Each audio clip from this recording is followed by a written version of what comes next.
सुप्रभात बच्चों। I hope आप सभी लोग बहुत अच्छे होंगे।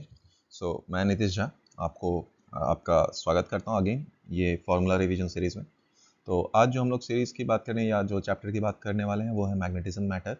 अगेन ये चैप्टर भी हमारे लिए इम्पॉर्टेंट है, काफ़ी सिंपल सा चैप्टर है और बहुत आसानी से ये हमें मार्क्स दे देता है। तो ये आपके दोनों NCERT, JEE नीट सभी एग्ज़ाम में काफ़ी आसानी से आप इसे स्कोर कर सकते हो यहाँ से। एंड अगेन हर बार बोलता आया हूँ, इस वीडियो को देखने का तरीका तभी अच्छा रहेगा जब आप इसमें से जो फार्मूलाज नहीं है अपने फार्मूला बुक में लिख लीजिए और इसको दोबारा जब भी आप सुने तो आपके पास फार्मूला बुक रहे, आप बस कान में ईयरफोन लगाएं और सिर्फ मेरी आवाज़ को सुनते रहें, इमेजिन करते रहें कौन कौन सा फार्मूला चल रहा है। सिर्फ उतने ही काम करेंगे आपका, तो ये बार बार रिवीजन होगा, एक बार में ये नहीं होने वाला बेटा। तो जब भी आपको टाइम मिले एटलीस्ट एक दिन में एक चैप्टर का रिवीजन जरूर करें, मिनिमम है ये, सो दैट आपके फार्मूला आपको अच्छी तरीके से लर्न हो जाए। चलिए अब विदाउट एनी फर्दर डिले हम लोग स्टार्ट करते हैं अपना मैग्नेटिज्म एंड मैटर। सो पहला कंसेप्ट जो हम लोग इसमें पढ़ते हैं वो है हमारे पास बार मैग्नेट। बार मैग्नेट क्या होता है? ये एक सोलेनॉइड के जैसे ही होता है हमारे पास, जैसा सोलेनॉइड का मैग्नेटिक फील्ड होता है जो कि पिछले चैप्टर्स में हम लोगों ने पढ़ रखा है, उसी के जैसा होता है। और यहाँ पर दो पोल होते हैं हमारे पास, जैसे कि हम लोगों ने पहले इलेक्ट्रोस्टैट्स में पढ़ा हुआ, एक होता है पॉजिटिव पोल और दूसरा होता है हमारे पास नेगेटिव पोल। ठीक है, एक पोल को हम लोग, जो पॉजिटिव पोल है उसको हम लोग नॉर्थ पोल बना देते हैं या डिज़ाइन असाइन कर देते हैं, और दूसरा जो कि नेगेटिव पोल था उसको आप साउथ पोल रख देते हैं। जब कोई भी फ्री मैग्नेट को आप सस्पेंड करते हैं तो वो हमारे पास किस डायरेक्शन में रहता है? Geographical north and south direction में रहता है वो। अब इस बात पे ज़्यादा डिटेल चर्चा होती है जब हम लोग अर्थ मैग्नेटिज्म पढ़ते हैं, क्योंकि अर्थ मैग्नेटिज्म हमारे सारे पोर्शन से हट चुका है, तो उसको अभी हम लोग नहीं पढ़ेंगे इस चैप्टर में। आइए कुछ नेक्स्ट पॉइंट पे जाते हैं। तो हमारे पास जो सेम टाइप के पोल्स हैं वो रिपेल करेंगे, अनलाइक हमेशा अट्रैक्ट करने वाले। ठीक है, जो लास्ट पॉइंट है हमारे पास बार मैग्नेट की प्रॉपर्टी में, वो क्या है हमारे पास कि कोई भी मैग्नेट आप ले लीजिए, उसके आप पोल्स को सेपरेट नहीं कर सकते। मतलब आप बार मैग्नेट को कट कर दीजिए, n number of times cut कर दीजिए, हर बार दोनों पोल आएंगे। नेक्स्ट प्रॉपर्टीज, तो मैग्नेटिक फील्ड लाइंस की प्रॉपर्टी, ये फील्ड लाइंस क्या होती है? इमेजिनरी कर्व है जो कि टेंजेंट किसी भी टाइम या किस tangent at any point will give direction of magnetic field. तो अगर हमारे पास मैग्नेटिक फील्ड लाइंस पे टेंजेंट आप ड्रॉ करें तो वो मैग्नेटिक फील्ड का डायरेक्शन बता देगा। ठीक है, ये दो लाइन जो मैग्नेटिक फील्ड लाइन है ये हमेशा क्लोज कंटिन्यूस लूप फॉर्म करते हैं, बट अगर आपको इलेक्ट्रोस्टैट्स का पॉइंट्स पता याद हो तो वो हमारे पास ओपन लूप था। ठीक है, आउटसाइड द बार मैग्नेट अगर आप डायरेक्शन देखें तो वो कहाँ से होता है? हमारे पास नॉर्थ से लेकर साउथ तरफ जाता है, बट इनसाइड अगर आप देखें तो वो किधर से जाता है? साउथ से नॉर्थ की तरफ जाता है। अच्छा, कोई भी दो मैग्नेटिक फील्ड लाइंस हमारे पास जो हैं वो इंटरसेक्ट नहीं करेंगे, क्योंकि at the point of intersection two tangent can be drawn, which means that we will have two direction at a given point, which is not possible. और large magnetic field lines cross कर रहे हैं per unit area से, इसका मतलब वहाँ पर magnetic field कैसा है? स्ट्रॉन्गर। ठीक है, नेक्स्ट पॉइंट अगर आपको याद हो तो इलेक्ट्रिक लाइन ऑफ फोर्सेस में हम लोगों ने बात किया था कि इलेक्ट्रिक लाइन ऑफ फोर्सेस जो सरफेस है या कंडक्टर, उस पर हमेशा परपेंडिकुलर इन और आउट करेंगे। यहाँ पर ऐसा नहीं है, किसी भी एंगल से ये इंटर कर सकता है एंड लीव कर सकता है। फिर आता है हमारे पास मैग्नेटिक पोल्स की बात करते हैं तो, या मैग्नेटिक डायपोल मोमेंट। याद करो इलेक्ट्रिक डायपोल मोमेंट में हमारे पास क्या था कि नेगेटिव से पॉजिटिव की तरफ इलेक्ट्रिक डायपोल का डायरेक्शन था, तो यहाँ पे मैग्नेटिक डायपोल का भी डायरेक्शन वही है। नेगेटिव पोल कौन है बेटा? South and north. तो याद करना, अभी हम लोगों ने बात किया था कि साउथ से नॉर्थ की तरफ होता है मैग्नेटिक फील्ड का डायरेक्शन इनसाइड द मैग्नेट की अगर बात करें हम लोग तो। ठीक है, इसका पोल या मैग्नेटिक डायपोल मोमेंट कैसे निकाला हम लोगों ने? m/12 के बराबर, जो कि उनके बीच का सेपरेशन था। अगर आप मैग्नेटिक डायपोल को या बार मैग्नेट को कुछ इस तरीके से एक्सियल लाइन पे इंटरसेक्ट कर दें या कट कर दें, तो यहाँ पर क्योंकि पोल स्ट्रेंथ चेंज हो जाएगा, कितने से? आधे से चेंज हो जाएगा। बट ऐसा क्यों है? क्योंकि नंबर ऑफ फील्ड लाइंस जो इंटर कर रही थी अब वो कम करने वाली है, तो पोल स्ट्रेंथ क्योंकि चेंज हो गया तो यहाँ से मैग्नेटिक मोमेंट भी चेंज हो गया, आधा हो गया। अगर परपेंडिकुलरली आपने इसे कट कर दिया है तो याद करो पोल्स हमारे पास अलग अलग मैग्नेट में अलग अलग बन जाएंगे, मतलब पोल्स नए भी जनरेट हो जाएंगे, बट लेंथ इस बार चेंज हो गया है, तो हमारे पास क्या हो जाएगा? मैग्नेटिक मोमेंट इस केस में m/2 के बराबर होगा। अगला केस आता है हमारे पास, एक बार मैग्नेट था जिसका मैग्नेटिक मोमेंट कुछ m था, आपने उसे बेंड करके एक सेमी सर्कुलर रिंग बना दिया है, तो यहाँ पर देखो दोनों पोल के बीच के सेपरेशन कितने के बराबर हो जाएगा? 2r के बराबर। और 2r किसके बराबर हो जाएगा, या ये पूरा पेरीमीटर किसके बराबर हो जाएगा? तो perimeter is equal to pi into R के बराबर, that is equal to L. तो आर निकालेंगे यहाँ से, हमारे पास एक्सप्रेशन आ जाएगा मैग्नेटिक मोमेंट का जो कि होगा 2m/π के बराबर। फिर हमारे पास magnetic field due to a bar magnet, कहाँ पे पहला पॉइंट एक्सियल। अब याद करो इलेक्ट्रोस्टैट्स में क्या हुआ था कि पॉजिटिव वाले से आपने डिस्टेंस लिया था which is r minus L हुआ था, नेगेटिव वाले से लिया था which is r plus L हुआ था। फिर आपने एक्सियल का एक्सप्रेशन निकाला था जो कि था μ0/4π, ऊपर आ गया 2m/r upon R square minus L square का पावर 2 के बराबर। अगर शॉर्ट मैग्नेट की बात करें तो एक्सियल पे कितना हो जाता है μ0/4π इंटू 2m/r³ के बराबर। अगर हम लोग यही इक्वेटोरियल पॉइंट पे बात करें तो जो मैग्नेटिक फील्ड्स होती हैं हमारे पास वो किसके बराबर होती है μ0/4π m upon R square plus L square का पावर 3/2। शॉर्ट मैग्नेट की बात करें तो μ0/4π m अपॉन r³ के बराबर। ये शॉर्ट बार मैग्नेट के लिए हो जाएगा। ठीक है, इस पूरे का डेरिवेशन हम लोगों ने इलेक्ट्रोस्टैट्स में भी पहले किया था, तो आप वहां से एनालॉजी से बना सकते हैं आराम से। अब आता है अगर हम लोग बार मैग्नेट को रख दें किसमें, मैग्नेटिक फील्ड में रख दें, तो जो टॉर्क लगेगा वो आएगा m क्रॉस b, तो एम बी साइन थीटा भी लिख सकते हैं। अगर वर्क डन लिखा जाए तो हमारे पास आएगा बेटा वो M B in bracket cos theta 1 minus cos theta 2 के बराबर।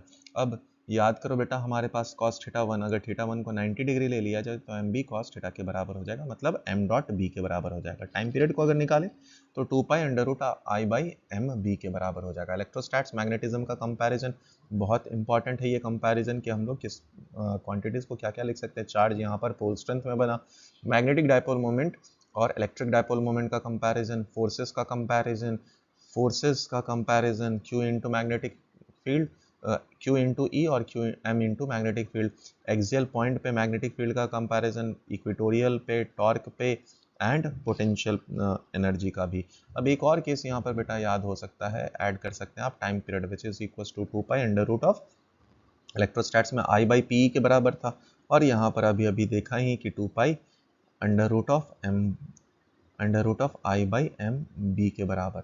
उसके बाद आता है हमारे पास गॉस लॉ ऑफ इलेक्ट्रोस्टैट्स। अगर आपको याद हो तो ई डॉट डी एस या aerial surface integral of E dot D S is equal to charge enclosed by epsilon naught के बराबर आया। वहीं पे अगर मैग्नेटिक फील्ड का गॉस लॉ याद करें तो B dot D S is equal to हमारे पास 0 के बराबर। यही क्या बताता था कि मैग्नेटिक मोनोपोल एग्जिस्ट नहीं करते हैं। ठीक है, आ जाइए, फिर आते हैं अगले। अब ये दो केसेस हैं, ये केसेस हैं बेटा, ये जनरली बताए नहीं गए हैं कि पोर्शन में है या नहीं है, बट ज़्यादा अच्छा रहेगा और ये केसेस से रिलेटेड क्वेश्चंस हर बार बन सकते हैं। तो अगर नहीं भी है तो अभी भी हमें पढ़ना चाहिए क्योंकि इससे रिलेटेड क्वेश्चंस बन सकते हैं। ठीक है, तो हमारे पास ऑक्सीलेशन मैग्नेटोमीटर क्या है, हमारे पास कांच है, कांच के अंदर ये हमारे पास बार मैग्नेट है जो कि अर्थ के मैग्नेटिक फील्ड बी एच में रखा गया है और यहाँ पर बेसिकली हॉर्स वायर है या हॉर्स का हेयर है जो कि स्क्रू है, यहाँ से टॉर्शन हेड है जिससे आप ट्विस्ट करेंगे।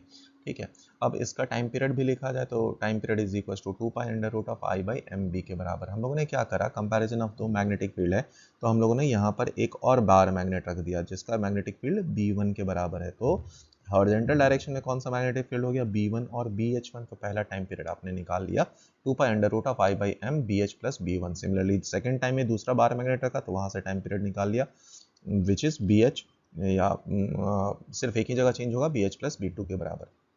अब अगर आप स्क्वायर कर दें और दोनों को डिवाइड कर दिए, सिंप्लीफाई करें तो हमारे पास B1 बाई B2 का एक्सप्रेशन आ जाएगा T square minus T1 square into T2 square और डिवाइडेड बाय आ जाएगा T square minus T2 square into T1 square के बराबर। फिर आया हमारे पास कंपैरिजन ऑफ मैग्नेटिक मोमेंट के का कंपैरिजन जिसमें आप टाइम पीरियड में क्या क्या बात कर सकते हैं बेटा। दूसरे हमारे पास सब्सटीट्यूशन का केस है, मतलब क्या था कि जो हमारे पास रॉड है जो कि ऑसिलेशन मैग्नेटोमीटर में बार मैग्नेट रखा गया था उसको आप रिप्लेस कर दीजिए। तो एक केस में आएगा I1 बाई M1 क्योंकि एक एक्सटर्नल फील्ड तो सेम ही है, दूसरे में I2 बाई M2 B2 के बराबर। फिर आप इनका रेशियो लेंगे, सिंप्लीफाई करेंगे तो आ जाएगा।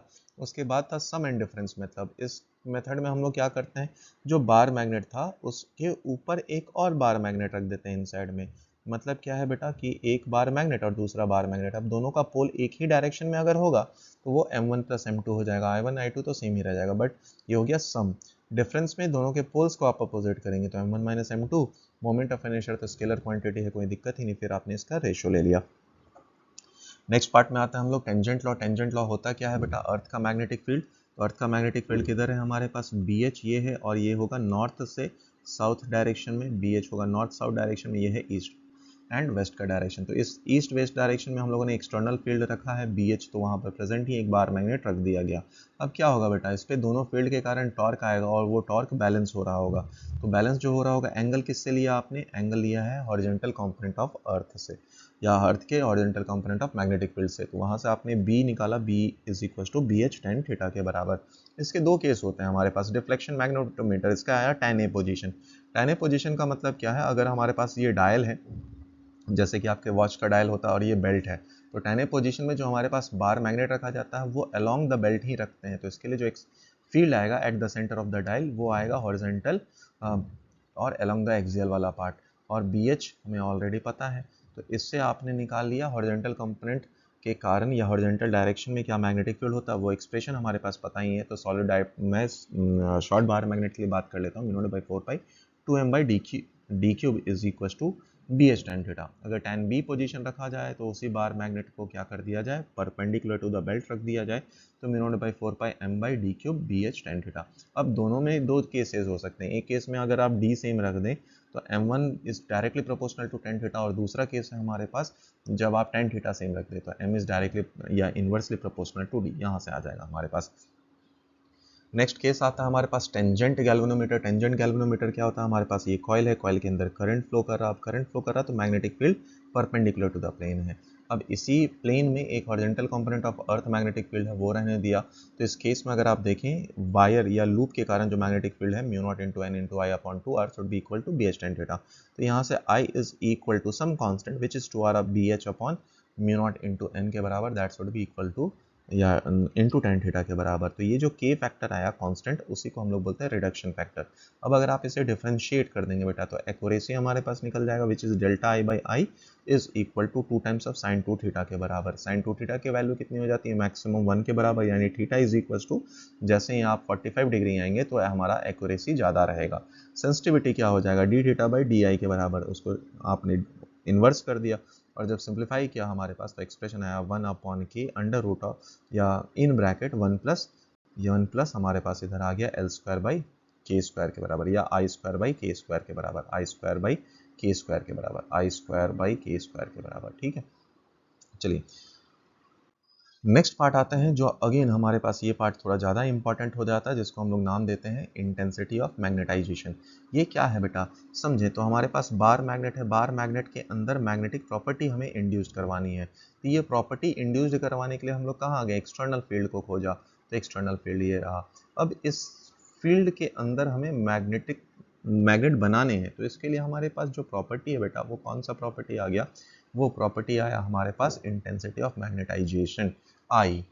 ठीक है, I का मतलब क्या हुआ, मैं यहाँ पर कौन है, बार मैग्नेट। तो बार मैग्नेट के लिए अगर आप बात करें, बार मैग्नेट के लिए बात करें तो इसका मैग्नेटिक प्रॉपर्टी डिफाइंड किससे होगा, मैग्नेटिक मोमेंट से। तो magnetic moment per unit volume को ही हम लोग बोलते हैं इंटेंसिटी ऑफ मैग्नेटाइजेशन। इसका यूनिट निकालें तो ये यूनिट एम्पियर पर मीटर के बराबर आ जाएगा। फिर जो एक्सटर्नल फील्ड रखा गया था दैट इज एक्सटर्नल फील्ड, और वो फील्ड का नाम है मैग्नेटिक इंटेंसिटी या इंटेंसिटी ऑफ मैग्नेटाइजिंग फील्ड, जिसको आप H से डिनोट करते हैं, विच इज इक्वल टू B0/μ0 के बराबर। जनरली ये जो फील्ड क्रिएटेड है वो हम लोग सोलेनॉइड रखते थे, सोलेनॉइड के लिए मैग्नेटिक फील्ड μ0 NI हो जाता है, तो H की वैल्यू N × I के बराबर। अब अगर आप इनसाइड में ही देखें, तो इस इनसाइड में कलर थोड़ा सा चेंज कर देते हैं। इस इनसाइड में बार मैग्नेट के अंदर दो प्रकार के फील्ड हैं, एक तो BM जो कि magnetic field due to this bar magnet, जो कि आप अभी मैग्नेट बन रहा, और दूसरा एक्सटर्नल में एक्सटर्नल फील्ड के कारण भी एक फील्ड क्रिएट हो रहा। तो टोटल फील्ड देखें अगर तो B0 प्लस BM के बराबर। B0 है एक्सटर्नल फील्ड जिसको आप μH लिख सकते हैं, और magnetic field of the magnet bar magnet को हम लोग B0 इंटू I लिख सकते हैं। तो हम लोग नेट मैग्नेटिक फील्ड का एक्सप्रेशन निकालिए। फिर आया ससेप्टेबिलिटी। ससेप्टेबिलिटी बताता है कितना आसानी से आपने इसे मैग्नेट बना दिया, विच इज I/H। I क्या है कि मैग्नेट बनने का प्रॉपर्टी है, which is intensity of magnetization, और H क्या है, मैग्नेटाइजिंग फील्ड। परमियाबिलिटी हमारे पास क्या होता है, वो रेशियो होता है magnetic field by magnetic intensity का रेशियो होता है। ठीक है, नेक्स्ट आता है हमारे पास रिलेटिव परमियाबिलिटी दोनों का रेशियो होता है मीडियम अपॉन सराउंडिंग का। फिर आते हैं हमारे पास तीन प्रकार के मटेरियल। तो जो हमारे पास टाइप ऑफ मटेरियल है वो है डायमैग्नेटिक सब्सटेंस, पैरामैग्नेटिक्स एंड फेरोमैग्नेटिक। चलिए, डायमैग्नेटिक सब्सटेंस वैसे सब्सटेंस होते हैं जिनमें जो एटम होते हैं उनके पास पेयर इलेक्ट्रॉन है, पेयर इलेक्ट्रॉन होने के कारण क्या होता है बेटा, उनके पास ऑर्बिटल एंगुलर मोमेंटम है क्योंकि वो स्पिन कर रहे हैं। अब एक इलेक्ट्रॉन का जो स्पिन है वो एक सेंस में होता है और दूसरे का दूसरे सेंस में होता है। तो जैसे ही आप एक्सटर्नल फील्ड लगा देते हैं तो जिनका स्पिन डायरेक्शन ऑफ फील्ड के सेम आ जाए तो वहाँ पर क्या होता है, because of the Lenz law induced current या फिर जो हमारा पोल है वो अपोजिट डायरेक्शन, उसका स्पीड क्या हो जाएगा, कम हो जाएगा। बट जो अपोजिट डायरेक्शन में थे जिनका क्या बोलते हैं स्पिन, वो अपोजिट डायरेक्शन वाला स्पीड बढ़ जाएगा। तो नेट मैग्नेटिक फील्ड यहाँ पर क्रिएट होता है बट अपोजिट डायरेक्शन में होता है। पैरामैग्नेटिक सब्सटेंस में अगर हम लोग बात करें तो इस पैरामैग्नेटिक सब्सटेंस के पास मैग्नेटिक डायपोल मोमेंट का प्रॉपर्टी पहले से होता है, but because of the thermal agitation net field यहाँ पर होता है 0। जब आप एक्सटर्नल फील्ड लगा देते हैं तो ये फीबली मैग्नेटाइज होता है और सेम डायरेक्शन, मतलब जो डायपोल है वो सेम तरफ अलाइन कर लेते हैं। अगर फेरोमैग्नेटिक सब्सटेंस की बात करें तो यहाँ पे डोमेन्स में फील्ड सेम डायरेक्शन में होते हैं और बहुत सारे डोमेन्स होते हैं। हर डोमेन्स का फील्ड लाइंस एक डायरेक्शन में होगा बट दो डिफरेंट डोमेन का फील्ड लाइंस अलग अलग होगा। एक डोमेन का साइज लगभग 1 mm के बराबर होता है, इसमें 10⁻11 एटम के बराबर होता है। जैसे ही हम लोगों ने एक्सटर्नल फील्ड लगा, ये क्या होते हैं, डोमेन्स टूटकर एक मैग्नीफाइड डोमेन बन जाते हैं जो कि सेम डायरेक्शन में रहता है, इसलिए इसके सारे प्रॉपर्टी भी क्या होंगे, एग्जैगरेटेड रहेंगे पैरामैग्नेटिक इस कंपैरिजन में। तो आइए पहले प्रॉपर्टी आते हैं डायमैग्नेटिक का। तो डायमैग्नेटिक का पहला प्रॉपर्टी है हमारे पास क्या, कि ये अपोजिट डायरेक्शन में मैग्नेटाइज होता है बहुत धीरे धीरे। पैरामैग्नेटिक का अपोजिट सेम डायरेक्शन में होता है मैग्नेटाइज बट थोड़ा धीरे ही, और फेरोमैग्नेटिक में जल्दी से क्विकली मैग्नेटाइज्ड हो जाता है। अब जो हमारे पास डायमैग्नेटिक सब्सटेंस, उनका टेंडेंसी क्या रहेगा बेटा, वो स्ट्रॉन्ग फील्ड से वीक फील्ड की तरफ जाएंगे, क्योंकि अपोजिट डायरेक्शन में जाना तो स्ट्रॉन्ग से वीक की तरफ जाएंगे। एंड जो पैरामैग्नेटिक सब्सटेंस होता है वो वीक से स्ट्रॉन्ग की तरफ जाते हैं। एंड सेम बात फॉर फेरोमैग्नेटिक सब्सटेंस। ठीक, अगर हमारे पास एक डायमैग्नेटिक सब्सटेंस, उसको मैग्नेटिक फील्ड में रख दिया जाए तो फील्ड लाइंस क्या होते हैं, रिपल कर जाते हैं। पैरामैग्नेटिक में थोड़ा सा क्राउड होते हैं और फेरो में तो बहुत ज़्यादा क्राउडेड हो जाते हैं। ससेप्टेबिलिटी अगर देखा जाए तो वो नेगेटिव होता है, यहाँ पर ससेप्टेबिलिटी पॉजिटिव, यहाँ पे बहुत ज़्यादा सिम रिलेटिव परमिएबिलिटी भी। किसी भी एक्सटर्नल फील्ड के प्रेजेंट में नेट मैग्नेटिक मूवमेंट यहाँ पे 0 होता है ईच एटम के लिए। 7 केस में ईच एटम का तो मैग्नेटिक मूवमेंट होता है बट रेंडमली ओरिएंटेड होने के कारण इनका नेट वैल्यू 0 हो जाता है या इफेक्टिव वैल्यू 0 होता है। इनका परमानेंट डायपोल मूवमेंट होता है फेरोमैग्नेटिक का, बट क्या होता है, ये एक डोमेन में ही होता है। अगर बात करें टेम्परेचर का तो फॉर डायमैग्नेटिक सब्सटेंस ये टेम्परेचर से इंडिपेंडेंट रहता है। पैरामैग्नेटिक में टेम्परेचर जैसे जैसे बढ़ेगा तो ये अपना प्रॉपर्टी क्या करता जाता है, पैरामैग्नेटिक का थोड़ा डिक्रीज करता जाता है। फेरोमैग्नेटिक में क्या होता है, एक पर्टिकुलर टेम्परेचर है जिसके बाद अगर आप गए तो यहाँ पे पैरामैग्नेटिक सब्सटेंस बन जाते हैं और यहाँ पर हमारे पास फेरोमैग्नेटिक सब्सटेंस बन जाते हैं। ठीक है, लास्ट पार्ट आता है हमारे पास हिस्टेरेसिस। तो हिस्टेरेसिस क्या होता है बेटा, साइक्लिक मैग्नेटाइजेशन एंड डीमैग्नेटाइजेशन। तो हम लोग बार मैग्नेट को मैग्नेट बना रहे थे या एक बार मैग्नेट को मैग्नेटिक प्रॉपर्टी इंड्यूस करवा रहे थे। तो आई क्या था बेटा, ग्राफ जो बताता था कि प्रॉपर्टी कितना इंड्यूस्ड हुआ है मैग्नेटिक की। एच क्या है, एक्सटर्नल फील्ड। तो जैसे जैसे हम एच इंक्रीज कर रहे हैं आई इंक्रीज कर रहे हैं। उसके बाद एक पीक वैल्यू पहुंचने के बाद हम लोगों ने क्या करा, एच को डिक्रीज करा। एक पॉइंट ऐसा आया जहां पर एच तो 0 था और बट आई की वैल्यू यहाँ पर मैक्सिमम थी। ये पॉइंट कहलाता हमारे पास रिटेंटिविटी। रिटेंटिविटी का मतलब क्या होता है हमारे पास, कि फील्ड को रिटेन करना। ठीक है, मतलब क्या है कि जब एच 0 हो गया तभी भी फील्ड रिटेन्ड है। अब इस रिटेंटिविटी को 0 करने के लिए एक्सटर्नल फील्ड कुछ लगाए जाते हैं, तो वो एच की वैल्यू हमारे पास कहलाई कोरेसिविटी, जो कि पुराने फील्ड की प्रॉपर्टीज को हटाने के लिए था। नेक्स्ट बात करें हम लोग कि इलेक्ट्रोमैग्नेट्स की बात अगर करें तो उनके पास लो रिटेंटिविटी होनी चाहिए, मतलब वो धीरे धीरे जल्दी जल्दी क्या कर वो मैग्नेटिक प्रॉपर्टी को रिटेन ज़्यादा देर तक ना करें, और कोरेसिविटी भी कम होनी चाहिए। वहीं अगर हम लोग बात करें परमानेंट मैग्नेट के लिए तो उनके पास ये दोनों प्रॉपर्टी, रिटेंटिविटी एंड कोरेसिविटी, ये हाई होनी चाहिए। चलिए, तो आज का टॉपिक यहाँ पर ख़त्म होता है। ठीक है, प्लीज़ अगर ज़रूरत पड़े तो इस वीडियोस को जितनी बार देखना और फार्मूलाज को लर्न करने की कोशिश करना। बाकी अगर काम अच्छा लग जा रहा और मेहनत सही लग रहा तो आप अपने दोस्तों वगैरह को भी बता सकते हो, भेज सकते हो, शेयर कर सकते हो, कोई खास दिक्कत वाली बात नहीं है इसमें।